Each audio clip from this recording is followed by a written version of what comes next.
Hey everyone, welcome to the Gyrl podcast. I'm Kyra Mitchell Lewis, and thank you all for joining. First, I want to say happy holidays to everyone. I hope the holiday season is treating you well. I hope you're also having a great week.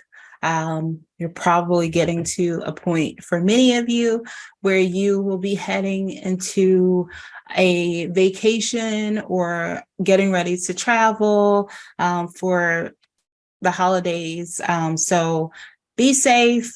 Also, remember the reason for the season and then also just like relax. So, side note conversation.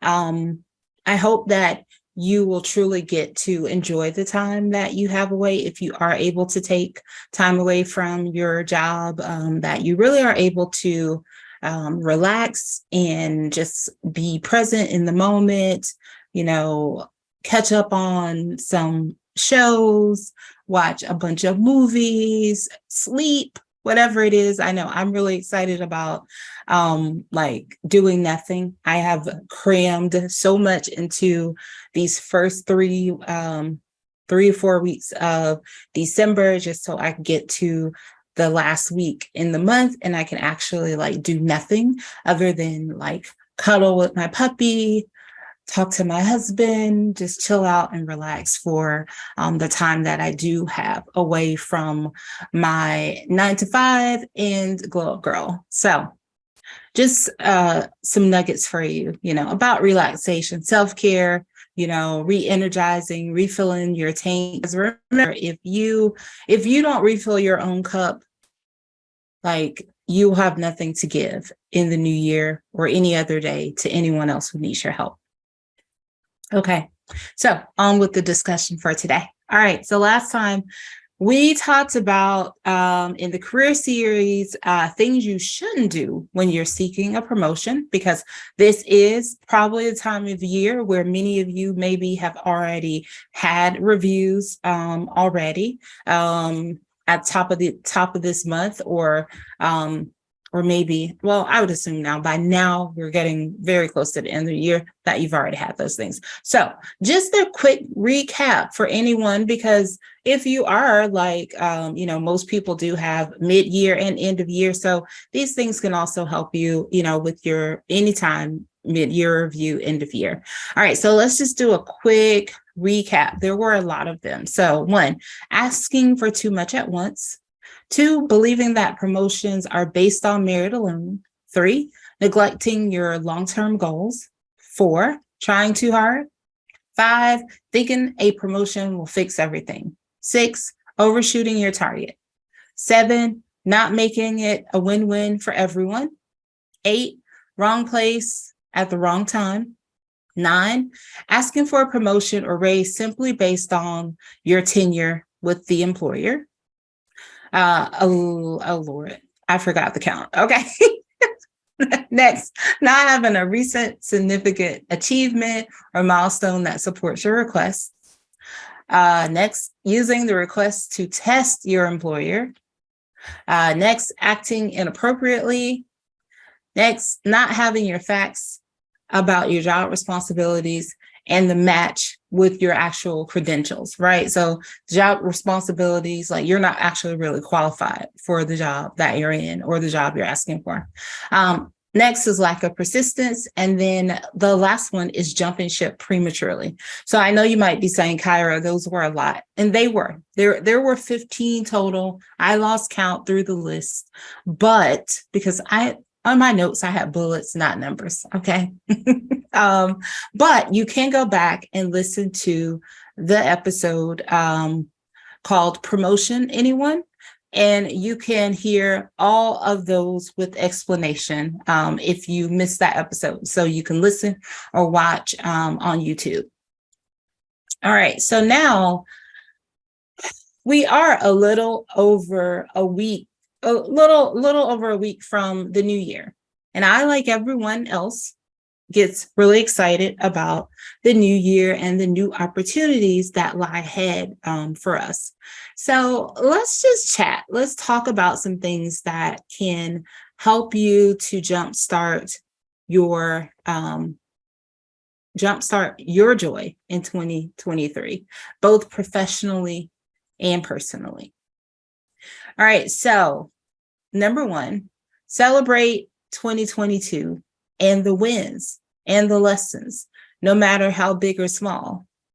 So, I think it's important that we do think about, I know a lot of times at the end of the year, you're probably getting your goals, right? You're probably saying, let me look at my list of goals that I put together and see where I am. First of all, I'm an advocate of, and this is just a pro tip for next year, I'm an advocate for definitely making goals and looking at them throughout the year versus like setting one goal and then just doing the year. And then you're like, oh, I didn't meet that. So I think like having a way to track and measure your goals like throughout the year is really important. But also we know that within a goal, there are going to be like sub goals. There are going to be many goals. You're going to have one big thing, and then there are going to be many things, little mini milestones, so to speak, underneath those. And so those things are worth celebrating. Say you had a big goal of, I'm going to start, say you were going to start a new business, right? And you've done all the things, a lot of the milestones, and your next lever and milestone is to actually flip the switch, turn on the business.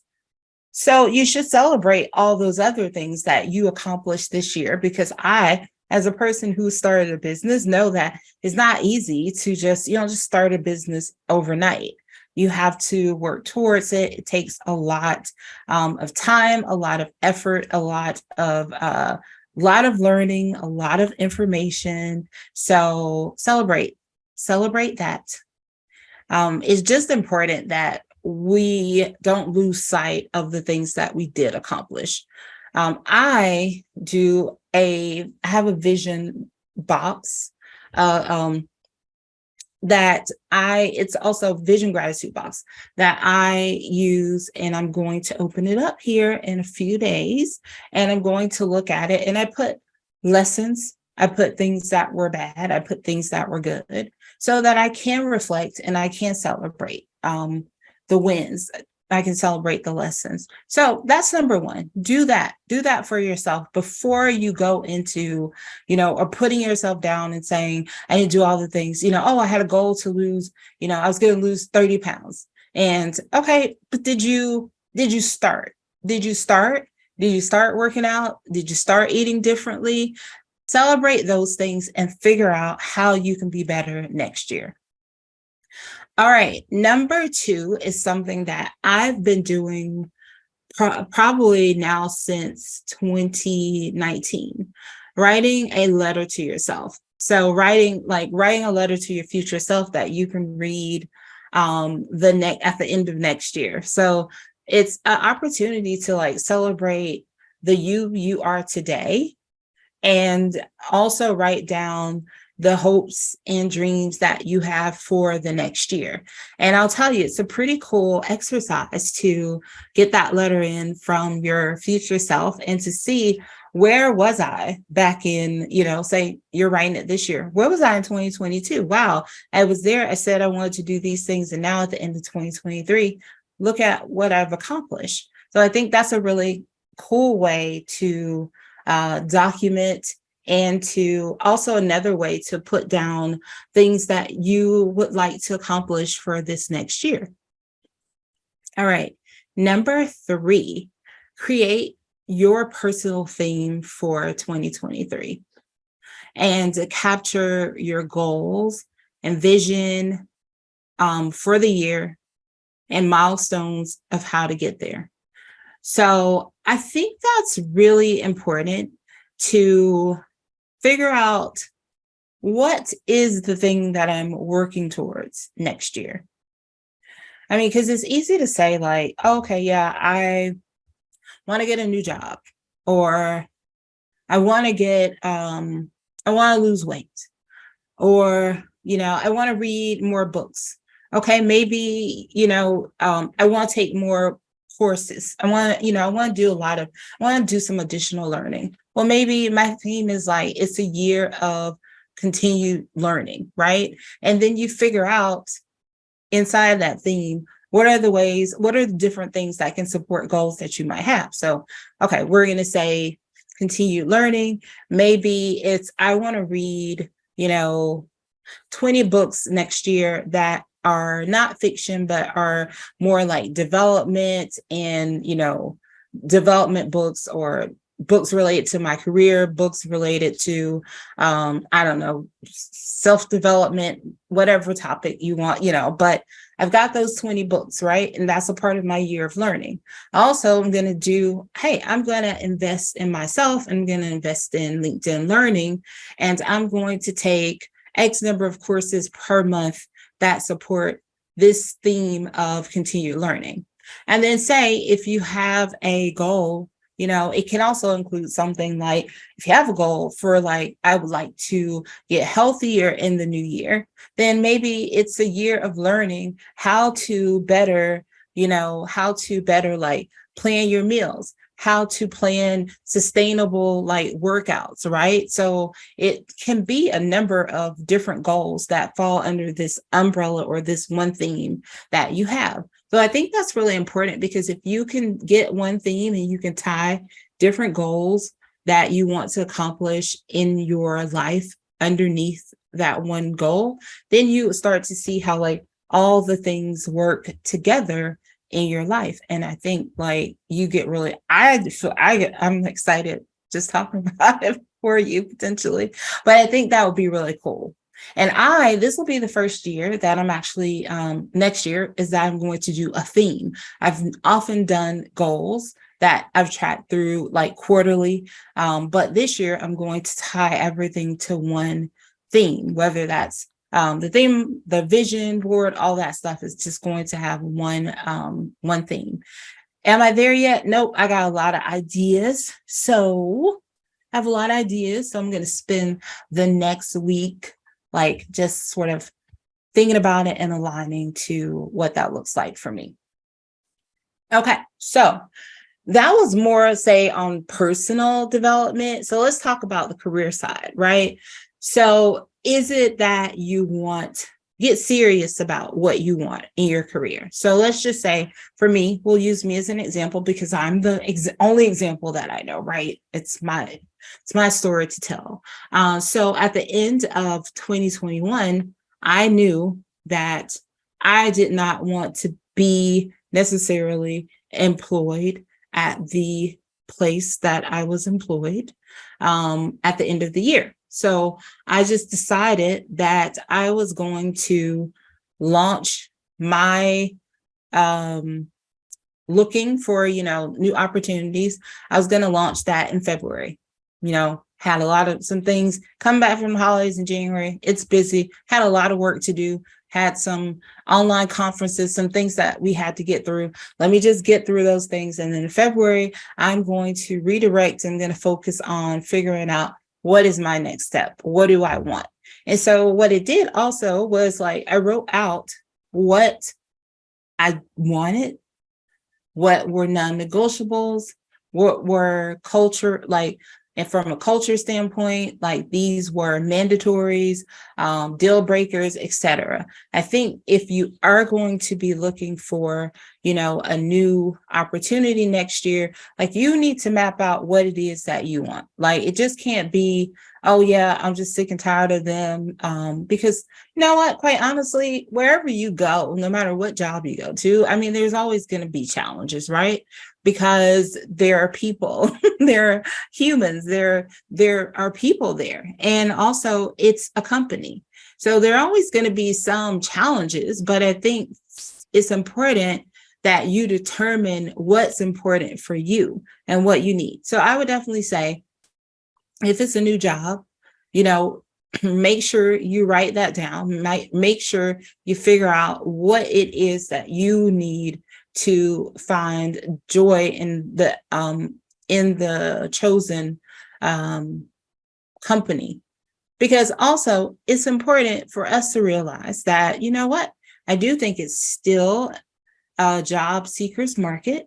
And I think that you still have the opportunity to get what you want, because it's not just about taking a job because you want to move from something else. It's about finding something that's going to be a good fit for you and your not only your career, but also giving you that work-life balance that you need, because that's still important. Okay, so next, if it's a promotion, because we have been talking about promotions, right? Make sure that you've had the necessary conversations with your manager, that you've talked about the goals, the steps that you need to take to get you there. Also, if you have already had that conversation, have you outlined and looked at trainings that can support you to take that next step in your career? So it's just as much as we want the job to do something for us, I think it's also important that we are doing the things too that help us to continue to be a valuable asset to wherever we go, whether it's the job the company you're at today, or a company you leave and go to, a month, 2 months, 3 months, whenever. But just make sure that you are continuing to pour into yourself in order to give you the skills and tools that you need to elevate to the next level that you'd like to be. Yes. And then the next thing is, do you need help planning or strategizing to get you where you want to be, professionally or personally? That's a question I'll let you think about. So I will say, if you do, then invest in you. Invest in a coach. Find a coach. I talk about this a lot and have talked about this a lot in the Gyrl podcast. So if you've been listening, even before I started this career series, I've always talked about, the importance in my mind of having a coach and having a therapist. I think that we all need support. We all need a support system. I have a coach and I have a therapist. And also I've had, different coaches at different intervals for things. Like this year alone, I've had my everyday, this is my coach. This is my coach. But then I did some business coaching with another coach this year. And that helped me to actually get to a place where I launched this part of the podcast, the career series. So, I think a lot of times, you might be thinking, I don't think I need a coach. I don't think I need that. Why do I need somebody to tell me? It's really helpful. I'm not telling you because I now am a career coach also, and I'm telling you because I think it's just important, because we can't figure out all the things on our own, no matter how smart we are. Because as long as you have like a everyday life, and for me, like I have a corporate job that I work every day, but between 7:30 and sometimes 6:30, whenever, and then I stop, take a break, and then a lot of times I go to Glow Up Gyrl, which is my business, and I work there. And guess what? That's a lot. And then, I'm also a wife and a fur mama and a daughter and a sibling, a sister, and life is already lifing enough. And sometimes you just need that structure and guidance and accountability. So I think it's really important. I will say to you that I do think when you're ready to truly elevate to that next level, it's when you see the importance of investing in yourself. And that's what I'm going to say. But I could talk about the importance of coaching, getting accountability partner, someone to help guide you, talk about that for a really long time. But I won't do it to you today. But just think about that, maybe that next step that you need to take in order to get you where you would like to be is to invest in you and getting someone to help you. All right, number 4 is finding a tool that allows you to capture and track your goals, progress, and more throughout the year. Is it a vision board for you? Is it a planner? I am going to shamelessly plug a new product that I launched from Globe Gyrl. It's called the Glow Book. It's a vision book and journal. It's a vision journal. It is really created to help women to it's one part vision book, one part journal. There is an area for you to capture that yearly theme, to capture long-term, short-term goals, milestones, also goal planning, just to map out what each of those goals look like, what it takes to get there. There are also vision planning pages. So for me, I love to do a vision board, but it's really cool to have it all in one place so that now I see it throughout the year. This is my vision board in a book, and then I can keep referring back to it while I work through my goals. And then also there are what I call glow formation prompts. So each day you can ask you a question, and you can think about it and write your response. So it's the first edition, over 60 pages. You can get it at glowupgirl.com. So shamelessly plugged my own product, but I will say, even if it's not the Glow Book that you decide to check out, find you a tool. Find a tool that can help you capture goals and track them. And I would definitely say to you, set it up quarterly. Do it quarterly. Don't just start with lofty goals at the top of the year, and then you're just going throughout the year, and then get to December, and then you're like shocked and amazed that you didn't actually meet the goals because you didn't break the goals down in a way that was meaningful to help you actually be able to accomplish them.